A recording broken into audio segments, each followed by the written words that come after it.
Police तक इस मामले की पहुंची है, क्या मामला क्या था एक बार? जी, हमारे यहाँ पे मॉर्निंग के अंदर एक संदिग्ध लड़की तो वार्ड में घूम रही थी। तो वार्ड में जो मेल वार्ड में कार्यरत स्टाफ है, उसने उसको बैग चेक किया तो उसके अंदर एक इंजेक्शन है ह्यूमन एल्ब्यूमिन, वो मिला। तो उन्होंने तुरंत वार्ड इंचार्ज को फ़ोन किया, वार्ड इंचार्ज ने मेरे को फ़ोन किया।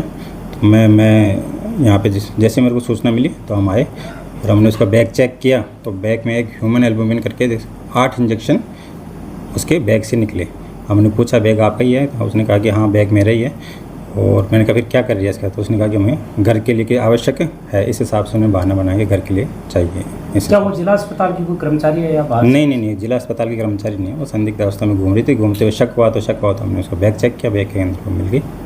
सर 8 इंजेक्शन मिले, एक इंजेक्शन की कीमत लगभग कितनी है? वो इंजेक्शन की कीमत देखो सरकारी रेट के हिसाब से 3700-3800 के लगभग बीच में है, अपने जो सरकारी रेट आती है उसके अंदर। सर क्या लगता है कहाँ से कुछ इंजेक्शन चोरी किए गए थे, कौन से वार्ड या मेडिकल? ये सर मेल वार्ड है, अपना ऊपर मेल वार्ड है, जो इसके अंदर ये इंजेक्शन लगते हैं। जैसे जो इंजेक्शन बेसिकली जो कमज़ोर मतलब जो खाना पीना नहीं खा रहे, प्रोटीन की जिनकी कमी है, टीबी वाले पेशेंट है, लीवर जिसका ख़राब है, उन पेशेंटों के अंदर ये इंजेक्शन लगाया जाता है। और अपने वार्ड में रहते हैं इंजेक्शन। तो जैसे स्टाफ जैसे इंजेक्शन लगाने के लिए वार्ड के अंदर गया तो पीछे से इसने निकाल लिया। सर पकड़ में किस प्रकार से आई? पकड़ में बार बार घूम रही थी, संदिग्ध अवस्था में लगी। तो स्टाफ जो वहाँ पे कार्यरत था मेल वार्ड के अंदर, उसको देखा, उसने देखा ये संदिग्ध है। तो उसने देखा उसके बैग के अंदर थोड़ा सा ऐसे खोल के देखा तो उसके अंदर इंजेक्शन थे। तो उसको एक बार बैग को तुरंत वहीं का वहीं रख दिया। फिर हमारे जो वार्ड इंचार्ज थे उसने उसको सूचित किया, उसके बाद मेरे को सूचित किया। तो हमने यहाँ पे आके देखा तो बैग में उसके थे और उसने खुद ने भी कहा कि हाँ। सर जिला अस्पताल के किसी कर्मचारी की भूमिका इसमें लग रही है, क्योंकि इंजेक्शन जिला अस्पताल में करना बहुत बड़ी बात है सर। जी, इसके अंदर एक संविदा कर्मचारी है जिसकी भूमिका संदिग्ध है। और पुलिस में हमने देखो इसे कार्रवाई के लिए कह दिया, तो पुलिस भी उसको ले रही है, इंटोग्रेशन कर रही है। आगे की कार्रवाई पुलिस है वो करेगी। सर लगता है कि पहले भी ये चोरी हुई है, किस तरीके से उनको कहाँ ले जाया गया, कहाँ में लिया गया? तो ये नशे की तो है नहीं, तो जहाँ तक है मेरे हिसाब से हॉस्पिटल में अस्पताल में काम आने वाली चीज़ें हैं, मरीजों के ही काम में आएगी।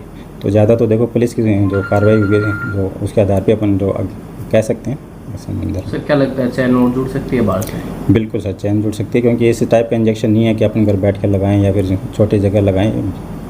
सर पहले भी सुनने में हाँ, ये अपने मेडिकल किसकी स्टूडेंट थी, तो आती जाती रहती थी यहाँ पर। फार्मेसी स्टूडेंट है, जो संदिग्ध जो चोर थी ना, वो फार्मेसी स्टूडेंट है। इस मामले में आपने पुलिस को रिपोर्ट किया सर? बिल्कुल सर, फिर उसकी रिपोर्ट कर दी है। पुलिस जो संदिग्ध है उसको लेके भी गई है। जो जैसे मैंने बताया एक संविदा कर्मचारी संदिग्ध है, उससे भी बातचीत चल रही है, आगे की सूचनाएं भी हमें मिली हैं। सर इतना महंगा इंजेक्शन था, कहीं आपके रिकॉर्ड में कुछ चीज़ें इस इंजेक्शन को लेकर थी क्या?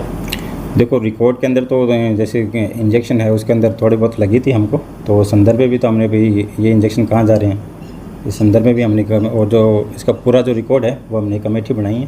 तो 3 दिवस के अंदर जो भी कमेटी की रिपोर्ट है उसके आधार पे जो भी मतलब अपना जब मान लो ये स्टाफ की गलती मान लो, कोई भी संदिग्ध है तो उसको मतलब नियमानुसार उस पर कार्रवाई की जाएगी। बिल्कुल।